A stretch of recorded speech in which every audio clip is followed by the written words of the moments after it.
folks. Welcome back to the DNR podcast. Woo! I'm your host, Ben the Bane Davis, alongside my co-host, Riley Osborne. Season 41 of the Challenge Vets and New Threads continues to heat up. This is the first episode, Riley, where it's the perma partners. We're north, the lock-in, and now it's all team versus team. And we get trivia. What an interesting episode. Yeah, the perma partners that may or may not actually be perma partners because of that sweet twist we got at the end there. A fun episode. I don't really. It was funny to me because when it came to the trivia aspect, first off, we'll get to Sydney, who absolutely stunted on that one. That was crazy. She is impressive. I hate to say it, but it was weird because some of these challenges are really hard to analyze. Because are they just getting tired and then being like, I'm done with this? Or can they not answer the question? So I didn't really know why people were electing to jump off instead of just staying. But I think it was just a challenging pace. CT being like, oh, my feet are too big for this. Dude, you're not the BFG. Like, you know what I mean? Like, you can fit on a stair climber. It's just tiring. Like, let's be honest. Your feet are too big. Shaquille O'Neal could probably. Yeah, exactly. Yeah. Gabe is beside him on it. Like, okay, I don't think you're. A Shaq would probably have problems on a stair climber. I'm not gonna lie to you, but he is not Shaq. Like, he's a big guy. He's not Shaq. We'll get into all the specific people's issues, but I want to start even before the challenge. We get a couple confessionals from people that haven't really had big narratives or storylines this season that I wanted to expand upon. So Gabe kicks off this episode once again complaining, and he says, "None of the vet women have given me the respect that they should." Verbatim, that's a quote from him in confessional. And I just want to ask, respect for... Yeah. Like, hey, amazing that he got Bananas out of there in a stylistically preferential elimination for Gabe. That is good. But when you talk about the daily challenges, and I love the guy, but it's not like he's been a consistent player at the top of these, standings, right? That's a completely fair thing to say. And he doesn't have we haven't even seen him anywhere in the season. Like, he's had 4 lines. So it's like, why would the vet women afford him this insane amount of respect over guys like a Jeremy, a Will, or a Cedric, who are consistently bringing a lot of value to their partners, right? You say vet women specifically, Gabe. Not just, not the entire house should give you respect, but vet women specifically. And to that end, I just don't understand why, especially when Gabe, again, has had these issues with his partners where he'll shit on them behind their backs and be kind of a problem. And it's like, even if you have built some trust back with the house, people don't forget. Ben, when you were there, was he socializing more with the men than the women? Yeah, I would say he was much more chatting with the guys than the gals. And the guys weren't exactly, how do I say this charitably? The guys weren't like the biggest of Gabe fans, right? Yeah. And that again is a product of all of the problems he caused. He's a nice guy. He is funny, but he just was such a wrench in everyone's, plans that it's just like, damn, we don't really fuck with him. But yeah, so I don't really understand that. And then it cuts to them, John A. and Gabe, looking at the board, talking about teams. And again, I don't know if this was your thought, but Gabe's just shutting her down at every single, so the camera crews will come in and they'll ask you to restart conversations. I assume that's what occurred here, and Gabe was just completely not fucking having it, but they were like, we need something of John A. and Gabe, and so I feel bad for John A. I don't know if that was your takeaway, but I just kind of feel bad for her. Well, yeah, I mean, it was funny. Everyone was laughing about that partnership, but I don't think it's that like John A. and Gabe individually are like bad partners. Right. It's that they're not able to work together because I feel like Gabe has this mental block where he's like, I don't like you, so I'm not even going to fucking try to fix this. Like, he doesn't have that, like, political aspect to him where he can be like, okay, maybe I should work on this relationship, accept the situation I'm in. Instead, he was just kind of like, oh, my God, this bitch. Like, I've got to be a partner with you. And then it's like, how are you? He just put no effort into acknowledging where he's at. and trying to work within that, you know? It's like if he was at the top of the leaderboards and was just stunting on everyone, maybe that ego would make sense. But it's like you're at the bottom and acting as if you're this globetrotter. And this is your partner. This is exactly. This is your permanent partner. Just try, even pretend. How about you put on a facade a little bit? Gabe was very confused at my gameplay and constantly criticizing it, but that's because I was pretending a lot. Gabe, you got to learn how to pretend a little bit. But you have to. Like, this is a social game. Like, that's literally 50% of the game, if not more. And so, if you don't have that at all, you're limiting a huge aspect of yourself. And it's now we're not even talking about, oh, you got to figure it out with the whole house. One person, Gabe, like one person, your direct partner. Like, yes, you do have to figure that out. You. John A has way more connections than Gabe does, and I would say social capital, and she can't really use it if Gabe is constantly rowing against the boat going, oh, the most minor inconvenience? Throw me into the sand. Like, it's just 0 to 100, not willing to work together. So I think they got out of it this episode. There wasn't really a lot of heat on Gabe and John A, despite, I think, one team burning their votes and then Gabe going, I'm going in, even though he wasn't even at risk. But we will see them have problems in the next couple episodes. The other person I want to take it to before we get to the Daily Challenge, Riley, is Derek Kaczynski. Now, we have not spoken about him at all this season, and I love Derek a lot. Derek is a very nice guy, but, you know, you watch this edit, how it unfolds, and you really sort of get the feeling that, okay, Derek was blending way into the background and doing way more than he could to just avoid risk, troubles, conflict. And he says a line in a confessional that I think is very telling on how his season is going, which is, the alliance I think I've been working with. And I'm just going to stop the quote there because we're over halfway through the season, and he's like, I don't really know who I'm working with. He blended so far into the background that he got lost back there. He was like, he's like in purgatory, and then he's like, where am I? Like, who is on my side? Where am I? Who are all these people in this room right now?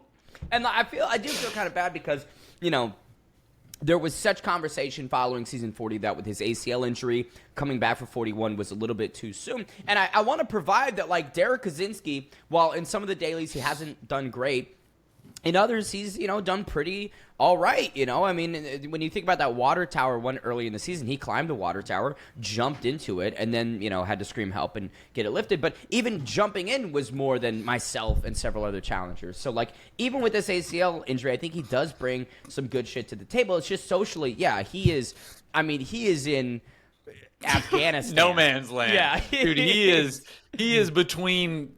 Yeah, he's stuck in between the Berlin Wall, that like separation area. He's in there somewhere, just being like, "Yo, how the fuck did I get here?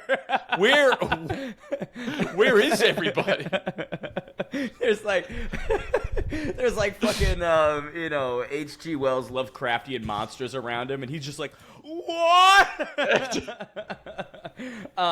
No, but so I do think that's interesting though, because Dee and Derek are right again because of Derek's lack of trying to socialize and politicize himself this season, and Dee kind of having some erosion with her relationships. It seems like as the season continues, people like her less and less. I know that there was a lot of big.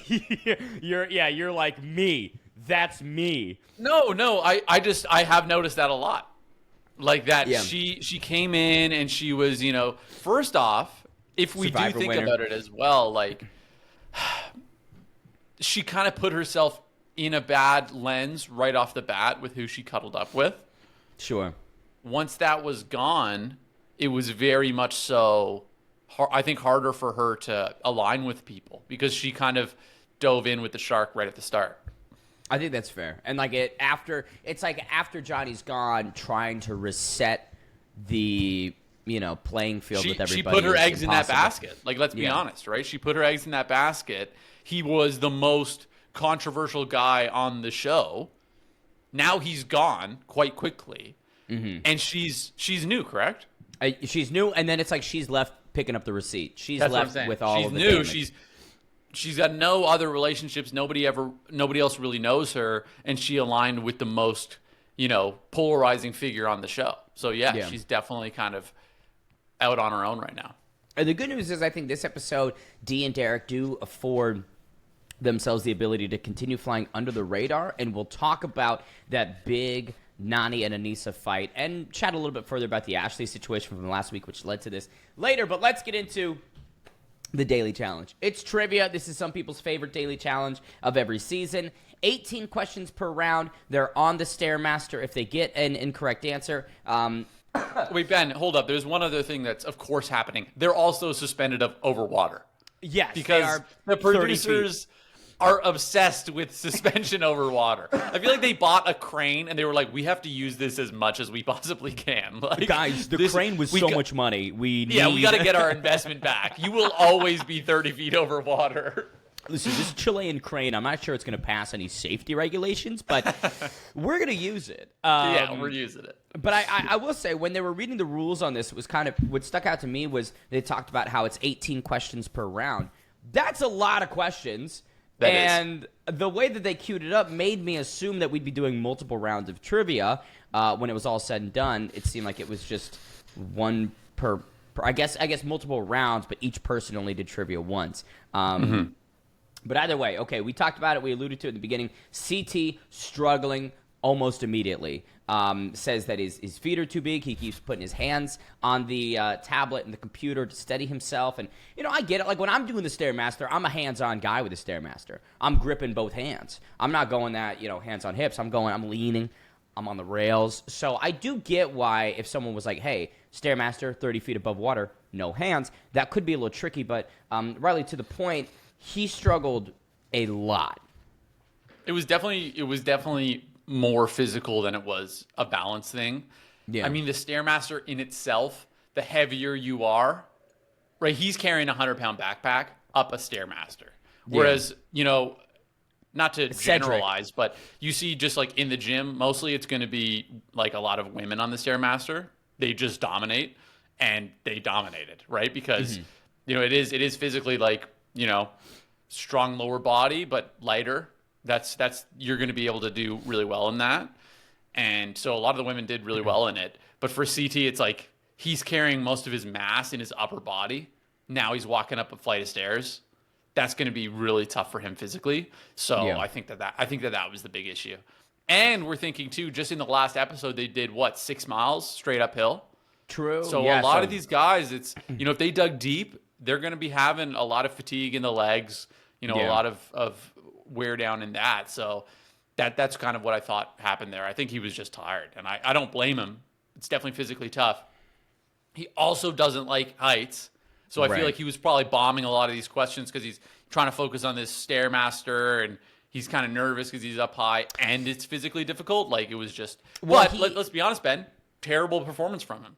Yeah, I was going to say, performance from him. He didn't get multiple questions. He jumped off after the first one. If the edit is a true reflection of how that day went, jumped off after the first question, didn't get it, said, I'm done. And there's been a lot of criticism of CT that the fan base has had nuclear reactions to. They're coming for our GOAT. They're coming for my fan favorite. CT's the best. When CT's done, I'm done. But I just think it's really, really important to try and balance your fandom for a challenger with the reality of where they are at. And CT is at a point where he has some huge glaring holes in his game.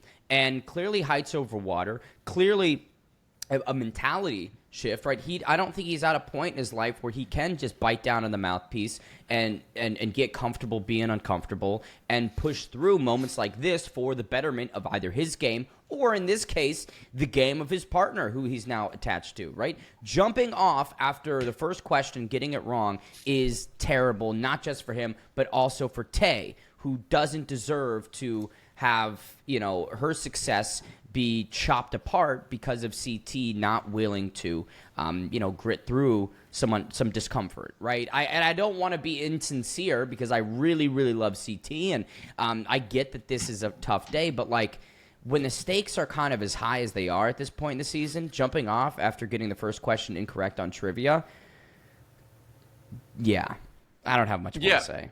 Yeah, it was just an abysmal performance. Let's call it what it is. That was awful.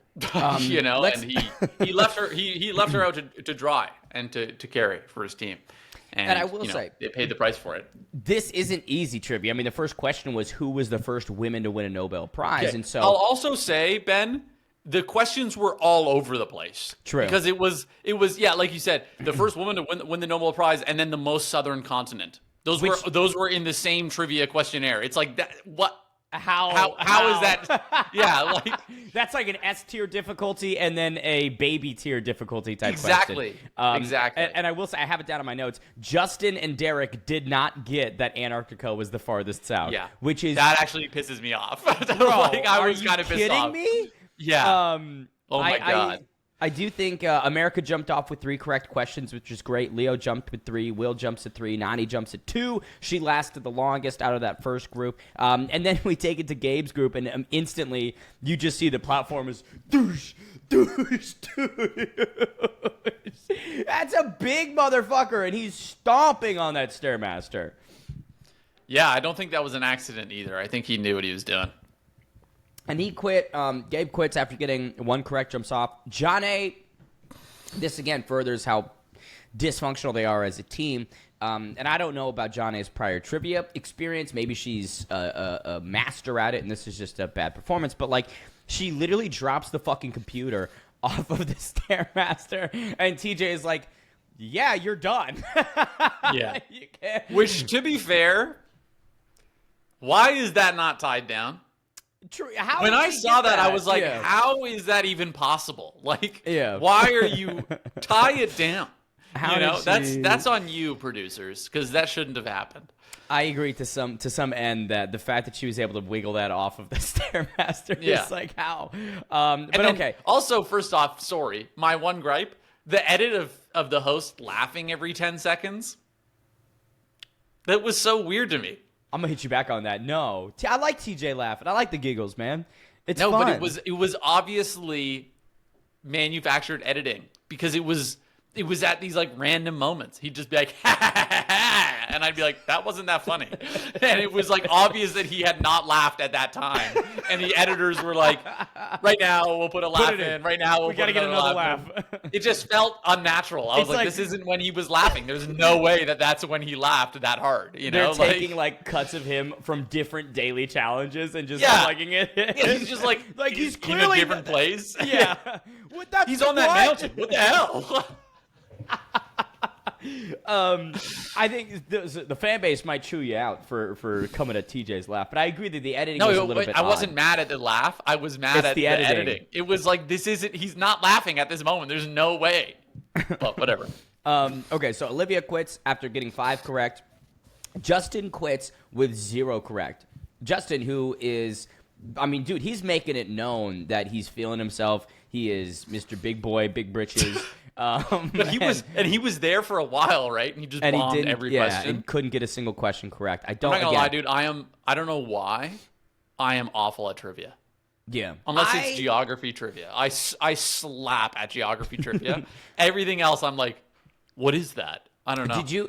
Okay, when they were like, what's the country with the largest landmass in Africa? Did you know that was Algeria? I thought it was the Democratic Republic of the Congo, the DRC. Okay. So you slap geography which I think is the second biggest. I thought South Africa was the second biggest. That's big. No, the Congo is enormous. Yeah, so it's the second biggest. Okay, so Algeria 2.382 million square kilometers and DRC is 2.345. So it's like super close. So I was close, but Algeria is bigger. Democratic Republic of the Congo is 905,000 square miles. Yeah. How big is South Africa? I was talking about kilometers. Oh.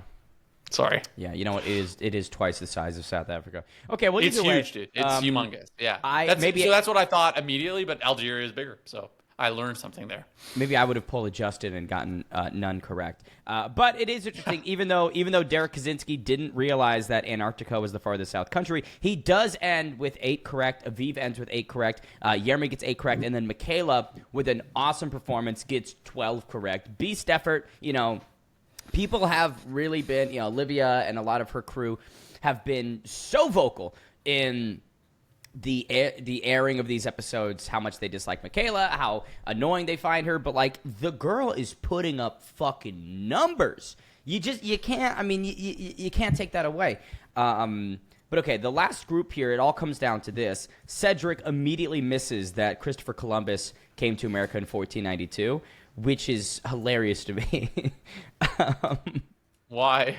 I don't know. I feel like as a kid in the States, right, you have that rhyme of, Columbus hit the ocean blue in 1492. Like, it's just, there's this whole little jingle. Dude, and that's so funny. They build that into you in elementary school. And I don't, Yeah. because Cedric's a couple years younger than me, so maybe things have changed, but I couldn't escape Christopher Columbus when I was a kid. And so, I don't know. It's boiled in my DNA that it's 1492. That's funny because that is definitely like a cultural difference between the two of us. Like, we did not care much about Christopher Columbus at all. Yeah, well, why would you? But we actually, like we don't. We used to have Columbus Day when I was like a little kid, and they got rid of it because they were like, well, maybe let's not hype this guy up. Yeah, maybe we're done. Who discovered Canada? John Cabot, John Cabot, but it was Gianni Caboto. Because he was Italian.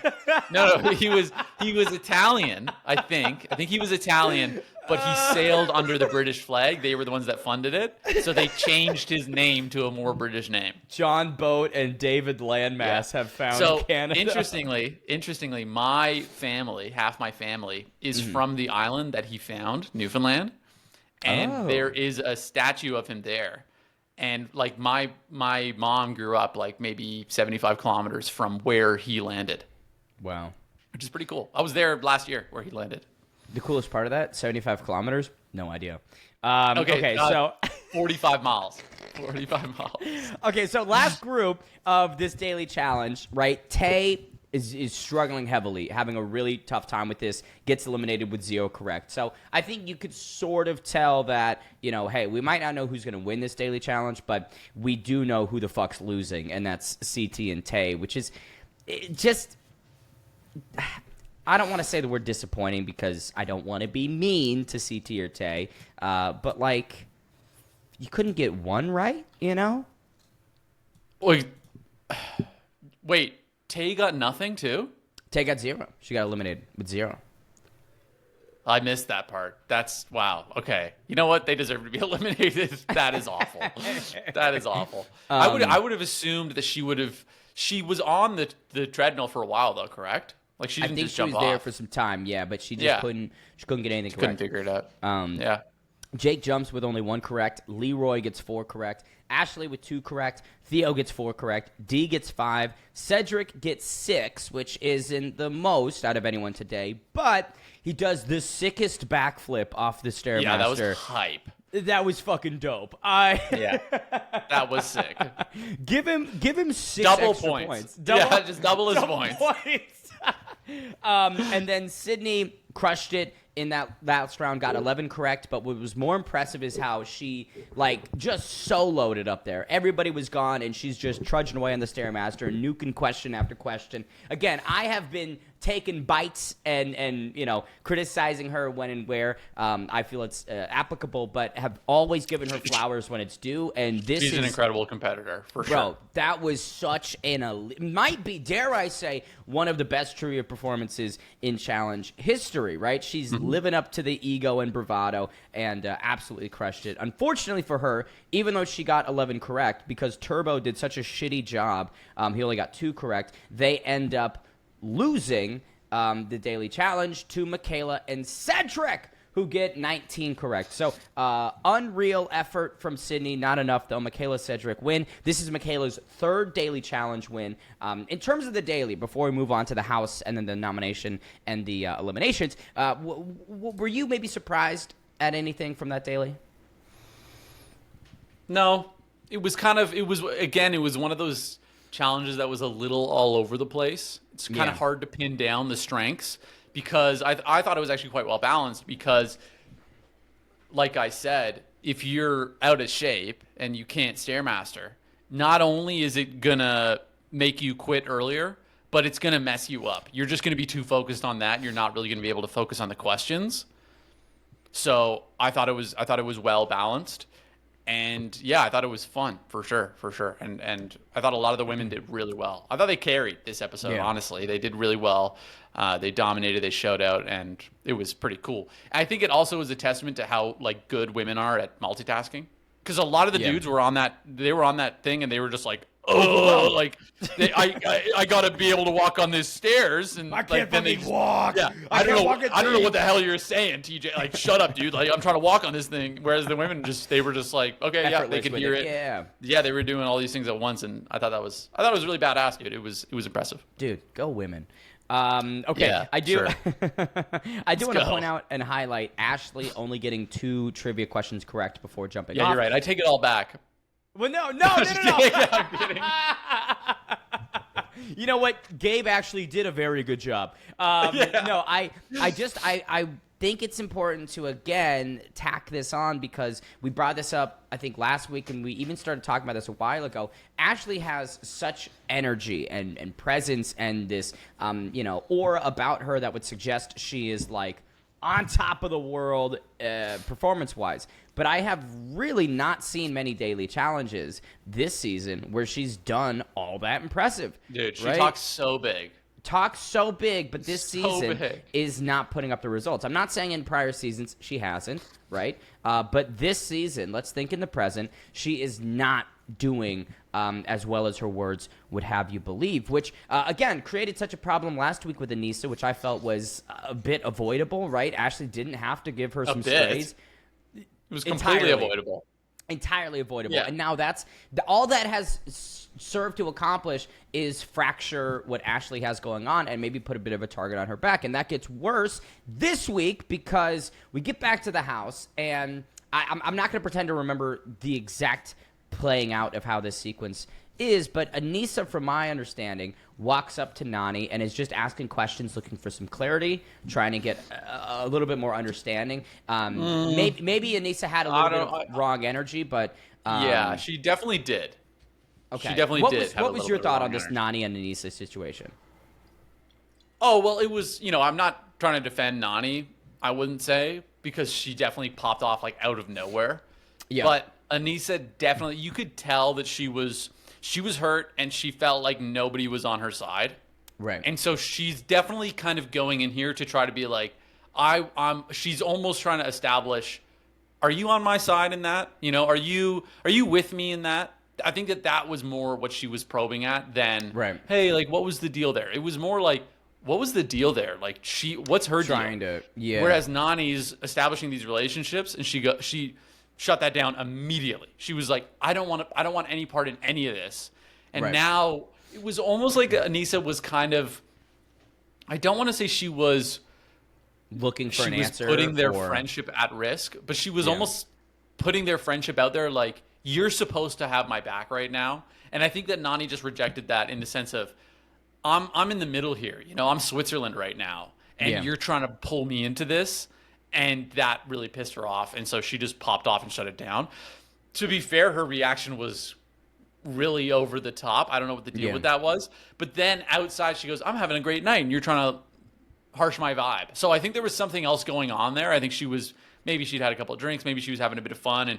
And then Anissa comes in with this like really serious energy. And so Nany overcorrected. But I kind of understood where she was coming from in the sense of it was like a very harsh, do not pull me into the wrong side here. Because I think that Nany thinks she's got a chance to win this thing. And so she's like really doubling down on the social game. And Anissa has isolated herself. She is. Yeah. So that's not a good relationship to be focusing on right now. And I think that's kind of why she went crazy on her. And one thing that maybe the edit didn't show is that if there was a full week almost of nonverbal between Ashley and Anissa, it creates an uncomfortable energy because, again, they were still in that same room. Maybe Anissa's been bringing this up. Right. So maybe it's over and over, right? Anissa's been pestering, and I get that Nany is, her stance is like, look, please don't involve me. It's not really fair to lay this on me to weigh in. I don't have anything in this conflict. You guys have issues. I'm separate from that. Please don't involve me. I just feel like the screaming, the yelling, the explosion was odd, right? She keeps yelling at Anissa to grow up, but it's like, Nani, you're the one that's losing your fucking marbles, screaming at her, when I just don't know how justified that reaction is to what was occurring. Granted, like we've said, there could be so much we haven't seen, but like, I don't know. It felt like a weird moment, and then for Nani to kind of like play the high school bullshit of, you know, rallying the people in a room, being like, yeah, fuck that girl, right? You know, and I don't know. I was like, really? Mm-hmm. Come on. I will say, though, it was not justified. No. And I want to make sure that, like, I'm not saying my opinion is that it's justified. I'm just trying to identify where it even came from in the first place. And that's kind of the only thing that makes sense to me, is that it must have come from a place of, you know, Anissa's kind of bringing this up a couple times. Maybe Nani's given her some empathy a few times. And it's, you know, maybe it's in the lens that Nani gave her a bit of empathy, and now Anissa keeps coming back to get that validation over and over again. And then Nani's like, hold up. This isn't what this was supposed to be, and I've got to cut it down. To be fair, like, when she got up in her face, I was like, what are you doing? Come on. Like, this is such an unnecessary reaction. But, yeah, you're in your mid-30s. Being, like, very passive. Like, Anissa, who, as we've seen with Ashley, like, she's not scared of conflict, but she was clearly like, what is happening? You could tell she was like, I'm not trying to do anything right now. Yeah, like, exactly. I don't want any of this. I don't even know what this is, you know? Yeah. Because otherwise, we've seen with Anissa last week, she's perfectly confident to go toe-to-toe with you. Oh, you want to bring that kind of energy? Okay, let's do it. But here she was like, whoa, like, I don't even know where this is coming from. And I think that a lot of the audience felt the same way. It could have been Nani was giving her validation and reassurance in private, but then in more maybe a public setting in this hallway where you're right next to where Ashley, Michaela, Aviv, Nani, and all them are at, maybe Nani felt, okay, now you're pushing me out here. I have to explode at you and overcorrect to display to the people that are within fucking earshot listening to this conversation that, no, you, fuck you, right? Which is like... Mm-hmm. Who knows? I will say, though, the maybe the coolest thing about this sequence is we did get a Ben cameo. There is a Ben cameo in this episode. If you go to 36 minutes and 10 seconds, you see that Jake is reading my notebook that I left in the house. So I don't know if we've talked about this a lot on the DNR pod, but I had this notebook that I was writing everything down in, conversations I had, you know, thoughts, strategies, and my dumb ass did not pack it up. I had left it, like, there was this little nook above my bed, right, because I'm in the top bunk, that I would always just, like, put it in, and I just forgot it. And so Jake and Gabe find it, and you see Jake in this episode just fucking scrolling through it. No way. What the hell? So there is a, I feel like this should go on my IMDb. Was there anything, like, that shouldn't have been there in there? I shit on Gabe quite a bit in that notebook. No. And I did, like, I had a love letter to Tori that I'd written, and I remember one line specifically. So this is a journal. This isn't a notebook. This is a journal. Sorry. So I mean, aren't they one and the same? No, I understand, but like a notebook suggests you're like, this happened today. This is what I'll do. But a journal is more a bit personal. Like if you have a love letter to your partner, like that's a bit personal, you know. Maybe I went off the rails and I didn't stick to the assignment. Maybe it's a diary. Let's call it a diary. But yeah, no, I remember saying CT is the GOAT on one of the pages, and then that was the day before he voted me out. But yeah, so we're in there. We are in there, and then you see instantly after that conflict, though, Anissa heading downstairs, talking to Olivia and the people in that closet, which, you know, I think is smart in the sense of Olivia to just further, you know, in rap Anissa. Granted, they are very, very good friends, and this is numbers, and I know Anissa has a bad rep, but hey, we're one or two eliminations from the numbers being evened out, right? So I think Olivia, but she mentions it quite frequently in this episode, you know, I at one point was so strong in the season, now I'm not. So she's got kind of the back foot at the moment. I wouldn't say there's like intense pressure coming at her because she's with Will, and I don't think people want to compromise Will. But I think she's recognizing that, okay, the inner circle that I have is weaker, and that's not a good position for me to be in. Yeah, I mean, but she's been saying that for a couple episodes now. Yeah. But I think it's more of a testament to just how strong her circle was compared to pretty much anyone else in the house. Yeah. She had so much firepower with her that I think that now that she's like entering a part of the game where she's somewhat even, it feels as though she's at risk when we've got some of these other, especially some of the new threats that they've literally been alone the whole time. Like America, what relationships does she have? She doesn't have some army of people with her. She never has. And then Olivia's like, oh, I'm really getting dicey here. And it's like, no, dude, you're fine. Still in a really great position. Yeah. It does cut right before we get to the nomination to Gabe and Jonna once again being dysfunctional. They're arguing over who to vote in. Gabe not giving a fuck what Jonna has to say. Crazy.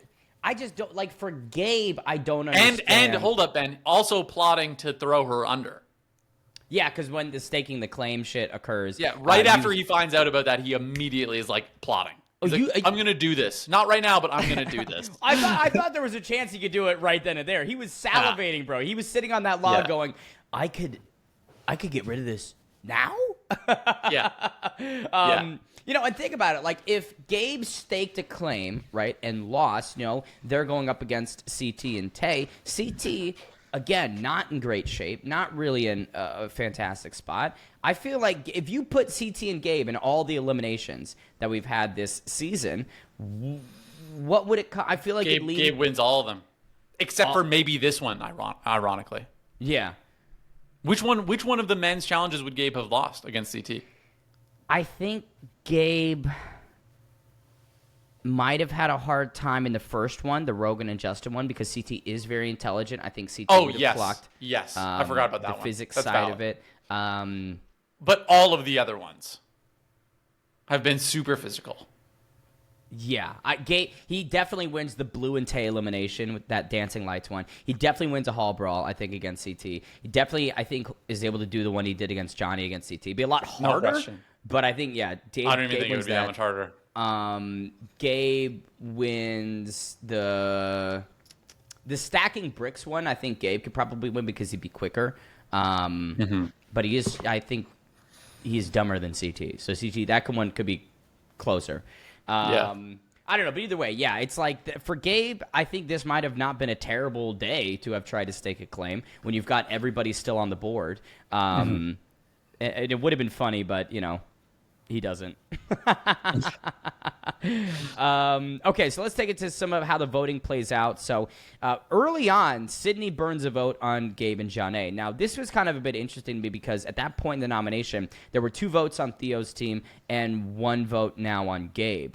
So there could have been an element of the house flipping and going, hey, why don't we just vote Gabe in? I know. I almost find it shocking they didn't do that. Yeah, because it's just why not? Why they not? hate each other. They have no social game really. Yeah, they're a weak team. But yeah, I think a lot of it's coming down to this get CT out of there, man. Like there is almost this like unanimous beef with CT right now, and yeah, so I don't really. I found the nomination a bit strange. I thought it kind of came out of kind of left field. The weirdest one for me was Leo. So Leo waffles on the vote and is saying, trying to almost plead with his partner to think differently. But again, you can't do that during the nomination. That needs to be a concentrated effort before you even walk down there. And so he gave up on that. Yes. Yeah. So he was. Adrian clocked it and was like, hey, friendship's done if you vote for me right now. and Leo allows it and just goes with the flow and tries to say when they get back upstairs, he's like, well, she voted. I didn't say anything. Leo, baby. Yeah. Your silence is the vote. Exactly. Like, don't pretend that this is week 1. You've been here for fucking 2 months, brother. But also it's that was nonsense because you are 50% of that vote.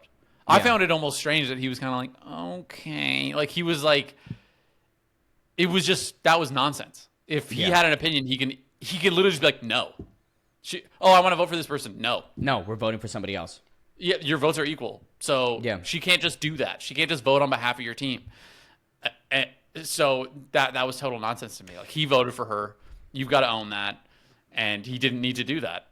Again, he could have just been like, no, we're voting for Gabe.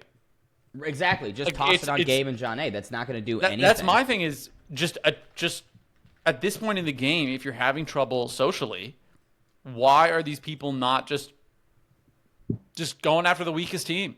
Yeah, just launch a vote at the weakest team. No one's going to feel personally about it. You're not going to burn any bridges. Just do that. And they didn't. It's it's interesting because who is Leo's partner again? Can you remind me? Was he with I don't remember.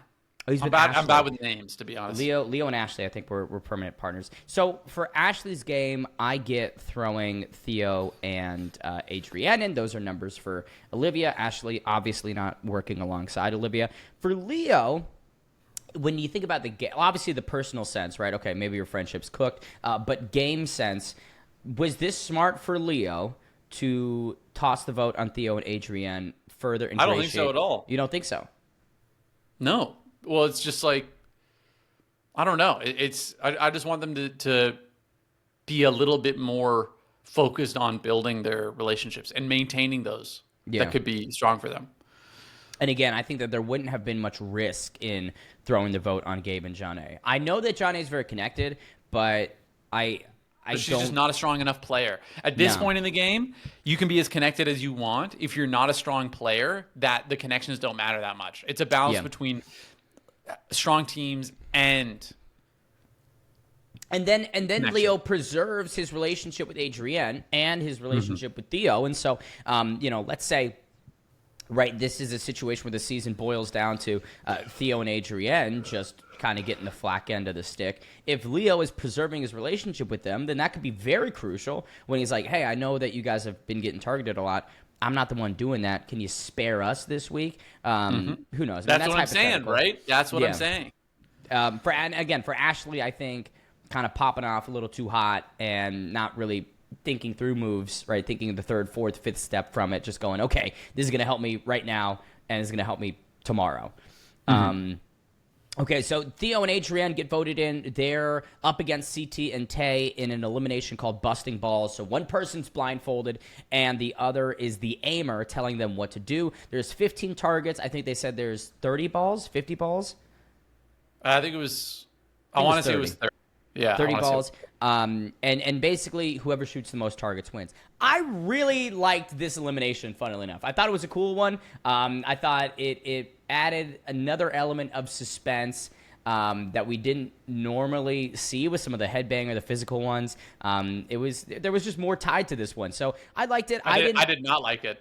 You didn't like it? What didn't you like about it? No, not at all. There's two major things I didn't like about it. One, I thought the blindfold aspect of it was almost useless. Sure. Because CT's just aiming it. Like, he was literally moving it along and then saying up a little bit. So what's the difference? The blindfold aspect of it was kind of useless. My biggest issue with any challenges like this is it depends on the machine's calibration. The machine's calibration. And so CT even says, he's like, I don't know what's going on with the machine at some point. And when I was watching it, maybe it was the edit, but it would launch one and then it would launch another and it would be feet away from where it had last been. Now, maybe he's giving bad advice, but fundamentally, this is like some ball launcher machine. It's not a consistent machine. So that was the one thing where I was like we're relying on this third-party machine instead of the contestants. And if these machines aren't calibrated identically, which I don't think they were, is the challenge super fair? Now, to be honest, that the fact that it came down to one shot means that they probably were somewhat well calibrated. So maybe that was just a worry on my end. And I think that the other team did better. I thought that CT was giving straight up just bad advice. Yeah. But at the end of the day, that was the one reason why I was like, I don't like relying on a machine. I just don't think a machine should have like a big part in it. That's all. I think it could have been if they had adjusted it slightly to where, hey, you have to hit 5 of these targets and then you go work on this puzzle, and then first to finish the puzzle wins. And you something like that. A balance. Maybe right. Not totally relying on the machine. Yeah, I think that would have been more dynamic, and I don't know. It was very rinse and repeat, right? Move, shoot, miss, or hit, and I think that wasn't as visually as interesting or engaging or stimulating as some of the other ones. And Ben, sorry to cut you off, but there's a couple things I want to say about how they actually played it out. Yeah. I thought it was Leo, correct? He was aiming the other one? No, Theo was aiming. Theo, sorry. So Theo's aiming.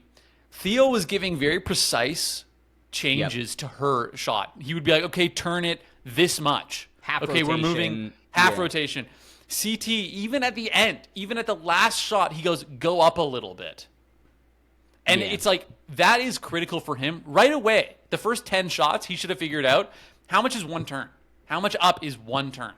Yeah. Figure that out, and then you can say specifically half turn, full turn, 2 turns, 1.5 turns, if you know. But he clearly didn't at all think like, okay, exactly how much does turning change this elevation, this pitch? And he didn't. He didn't do that one time. So there was also the force that the girls were pushing it through. And I think that she figured out later that she had to be consistent with her force through because that was changing the elevation a little bit as well. But still, it was once you get that down, you've got to be giving precise changes. And the last ball, he goes, turn it up a little bit. And it's like, what? Like, what kind of calculation is that? And you see she just kind of cranks it a couple times. Yeah. It should be good. And then they launch it, and of course they miss. So and then meanwhile, you've got Theo like a Navy SEAL captain where he's going, all right, give me two clicks to the left. I need literally 1 click, north. But I can't tell you how many times I've calibrated shots in. Like I've done that a lot with we've done like artillery training and obviously with the rifle as well. And so it's like you have to. I understand overcorrect and then correct back, but if you don't know pretty specifically where you're correcting to, you're all over the place. What's interesting about this elimination, and this might have just been the editing, is Adrienne and Theo start off strong. They get 4 on the board before CT and Tay even get 1. But it comes down to, I think, 8 and 7 is how it plays out. So, like, Theo and Adrienne start with 4 pretty quickly, and then but they shot 4, way less balls. Yeah. Because CT got almost all his points. Like, the biggest thing was with the front row, when you get 1, you can just move along. It's the same height distance. So that's where CT got like all of his points. But then he dropped the ball again on trying to find that next shot. He never really found that next shot. He found it a couple times, but then he couldn't find it again. Whereas Theo was able to find that shot better. And that's why he won. Because he was able to find that next shot. Now, it was super close, don't get me wrong, but I think it was close because both of them, I'm pretty sure it was 6 across the way, just like that right sweep across was 6. So that was almost the entire game was just doing that. But yeah, they didn't lock in for that. It does make it interesting, right? If like the mechanics of the machine aren't good enough to hit that back row even at all, right? Like, wouldn't it be more entertaining if there was like the same ability to shoot those targets, whether it is that front small row or the back one, right? Then it's like, why do we even have the fucking back row if no one's even going to try and shoot at it? Or back row double points, right? Yeah, right. Yeah, like give some incentive to take the risk to go. More. Right? Yeah, exactly. But whatever, they didn't. Yeah. It was fun because any challenge is good when it comes down to 1 point. Like that was great. Yeah. But yeah, it was. I thought straight up, dude, I really like CT, but not a great dude. He dropped the ball phenomenally, and not just this episode. There's been multiple other episodes where he's done that, and this one was exceptionally. He just didn't pull through. Even in that moment, he wasn't being as tactical as he should have been. One thing, he didn't have the luxury of a physical elimination to bail him out. This was something where, okay, you got to use the brain. And again, I've said it, he's a very smart guy, but yeah, man, this season just is not a good CT season. And I hope that the fan base can balance the reality of what this season was for CT with, his performances. And not that he didn't have great moments. I mean, he did excellent in the mini-final. He did have, I think, the second amount of points for the vet men. So, like, on paper, he was doing very good, but just the way that these episodes play out, right? His performance at times, you're just like, man, that's, again, I hate to say it, but like old CT, I don't know if old CT would have had some of the problems, that he did this one. And again, now it's at the expense of Tay getting cooked. And granted, she did terrible in the trivia, so is what it is. But like, bro, 2 elimination wins, was decent in the points, I would say. Like, that's kind of tough that her season comes to a close because of how this all plays out. Well, we even said, I think it was last week, that was a great play for CT. I was a bit nervous about that for her. Yeah. Right, to partner up with him. And he got kind of lucky that he got such a strong partner, and it immediately bit her in the ass. Yeah. Immediately. The first thing he does is jump off without answering a single question. And not to say that she did any better, but that's when both of you bomb, you hope that one of you does well, right? At least she was up there. At least she did that. He didn't even do the challenge. So yeah, that was rough. That was rough. In terms of maybe some social clips to take it to, here's one from Nani. So this is in response, of course, to her back and forth with Aneesa. She says on her Instagram story, "I've never been a mean girl, so this is different. I suppose I'll be the villain in everyone's story as long as it ensures Aneesa is the victim. Let me be clear when I say Aneesa and I were no better friends going into season 41 than Ashley and I were. I probably spoke to Ashley more leading up to filming because we had just done All Stars together. I couldn't speak game with Aneesa because she ran everything back to Olivia, never had my back or looked out for me, but I never complained, and my people always made sure that Aneesa was kept safe. But yet, I have a drunk woman in my face, upset that I've chosen sides, when in all reality, she chose her side from the very beginning. I don't care what anyone says. I stand by my reaction. No one dealt with a week of literal middle school shit like I did. So when I snap like that, just know it doesn't happen for no reason, which I think is effectively what you and I were saying. There is more going on here than just that individual scene showed. Yeah, without a doubt. And that's kind of what we were saying is you can imagine she was revisiting this over and over again and then comes at it, for a fifth time, alcohol's in the mix, and maybe she was a bit more like, why are you not on my side? And Nani just blew up and was like, why would I be on your side? Here's another social post suggesting more of the same. Aneesa comes into the game with Olivia as her number one, puts herself in the room with the girls in an entirely opposite alliance, right? Purposely gathering intel. And now she wants to say she's uncomfortable. Could have moved out of that room after the fight with Ashley, which is very fair as well, right? It's like you just had this big blow up. Why even stay in that room? Why not even as a precaution, just move out temporarily? They found out I'm a spy. Why are they mad about it now? It's like, no, you can't play that game. What do you mean you have an issue with me providing information to Olivia? Why wouldn't I? It's like, because I'm not on that side, bro. Like I think that's the crux of the problem for sure. Last social post that I think is funny is, wait, did Gabe just say the vet women don't give him the respect they should when he's basically been a lampshade this entire time as he sits in his own confessional disrespecting his partner and two-time champ John A., which is not something we've talked about, explicitly, but I've been kind of saying, she's won the challenge twice, and her all-star seasons, right? I think the wording of that was hilarious. Lampshade is crazy, yeah.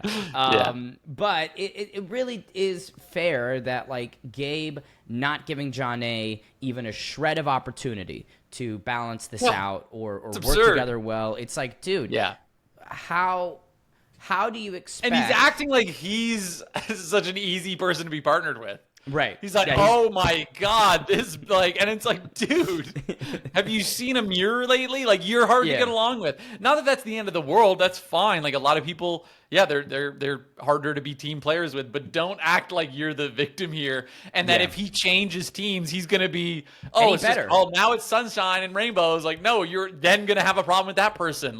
You haven't been able, so I'd love get to know, over it, dude. Be a team player, I'd love to know from his perspective who he would work better with, who would be a more preferential partner. Because to that point, everyone would have an issue with him. Ashley would have an issue with him. Aviv would probably have an issue with it. Olivia would fucking hate working with him. I think Nani would maybe put up with it passively because she's doesn't really love that, right? Aneesa, I don't think would like it. Michaela would fucking hate it. There's no one on this season that would be a better partner. And it's just again, Gabe did this with Nia. Gabe did this same thing with Nia, where instantly he gets partnered up and he's shitting on her, he's trashing her, he's saying, how terrible she is. And it's dude, you need some self-awareness. You need a big glass, a big suckling glass of self-awareness, which I don't. I have a big gut feeling that he's gonna do that because he said it. He was like, I'm gonna do this. I don't know when, but I'm gonna do the swap. I don't know who he's gonna try to swap with. It's going to be some big swing. Like he's going to be like, I want to swap with Olivia or something like that. But we'll see. Yeah, we'll see. I mean, I do think that in this lens, he's creating entertaining TV because he's just such a wrecking ball and is so frustrating to watch at times, right? So there is that, right? He's creating a reaction, which I can give him props for. But again, maybe for the wrong reasons. But all right, so CT and Tay end up going home. The house gets what they want. CT is out of the season. Bummer, I think, for many fans. But, it seemed like he wasn't going to escape this target that had been assigned to his back in the last couple weeks. It seemed like, okay, he was the de facto, we're going to keep pumping him in until he goes home. But, now it begs the question of who's going to be the next team or person that the house just continually bangs pots and pans at. Yeah, I don't know. Do you have any guesses? It'd be funny if they just randomly started throwing Jake in. Yeah, where has he been, dude? He hasn't got any airtime lately. I don't know. He was saying on Twitter, he's like, guys, I promise I'm on the show. Yeah, I have no idea where he is. Which, I don't think we'll get Jake on in a week or two and chat about all this with him. But, I just don't know if he clicked with the program as much as some others, right? He's not a big conflict guy. I know that he really just keeps to himself. He's not doing the TV aspect of it. No. And, again, I think he's putting up some decent performances in some of these challenges, but that is a fraction of what makes this show this show. And I feel like Jake has the ability, because he's so witty, that if he had issues with people, then, he'd shine in those moments. But it's just like, man, come on. And this is the other thing. Sydney has been – I'll shit on Sydney again. She, despite an amazing episode from her on The Daily, she, again, doubles down on the fact that she's like, I'm not going to do conflict. I don't want to, have any direct to people's faces I was going to say, she does conflict. It's just behind the scenes. It's literally in a fucking confessional at a hotel 30 minutes away from the house, which is just weak. It's a weak look. It's a weak move. And even Johnny Bananas, this will be the last social post I yank up. Johnny Bananas hops on and quote tweets something from her yesterday. And here it is. So, share. All right, so Sydney tweets something out and says, some forget we're making a TV show. Confessionals are meant to give you a reaction in the moment, not pander. I can like you a lot in a friendly context and be rivals in the game. Is this the challenge or summer camp? Lighten up, which is just a little... confessionals are meant to give you a reaction in the moment, not pander. Confessionals are filmed 2 weeks after the moment. What are you providing in the moment, Sydney? Nothing. You're not giving anything to anyone in the house. You're being two-faced. You're saying one thing and then in the confessionals delivering a different thing. How about you just say it to their face? Because, like you said, we're making a television show. Yeah. What's going to be more compelling than a little confessional cutaway is you going directly to these people's faces and saying, I'm coming for you, or I don't like you. And so Johnny does quote tweet and says, no need to defend yourself, so I'll do it for you. Being outspoken, brash, and polarizing makes great TV. Being a wallflower just makes background noise. But the issue with Johnny's words is that Johnny is someone that will do it to your face, right? Which is what I say here. At least you do it to people's faces and make drama in the house. Confessional warrior, bit of a weak look, and we're Clark in it. So I just can't That's a valid. You cooked. I think what bugs me about Sydney is you have all the ingredients to be a GOAT challenger. Clearly you're in such good shape. Clearly these daily challenges are not giving you much problems. She's incredibly intelligent, right? So it's you have all the ingredients. If you were just able to not be two-faced and play this sly, deceptive, weak-ass bullshit social game, if you were just being a bit more confrontational, laying down the hammer in the house, and then creating those good moments so that your only moments of shit talk aren't in a confessional 2 weeks after you've had that exchange, I could respect it more. I just can't respect it, So, there we go. Yeah, to sign off the episode, I hate her. Now she's doing so good. She's doing so good. Is there anything else you want to say, Ben? Hey, if you haven't liked or subscribed, make sure you do that. We are closing in on 400 subs. Woo! Yeah. We're going to hit that sweet 500 soon, and then we'll get to that number we're chasing. That sweet 1,000. Yeah, a billion. It's going to go from 500 subs to 1 million. Yeah, 2 weeks. I'll give the timeline 2 weeks. Thanks so much for everybody tuning in. Make sure to, smash that like button. You can also listen to the show on Spotify, if you want. But thanks for tuning in on YouTube. It's awesome. Thanks, guys. Peace.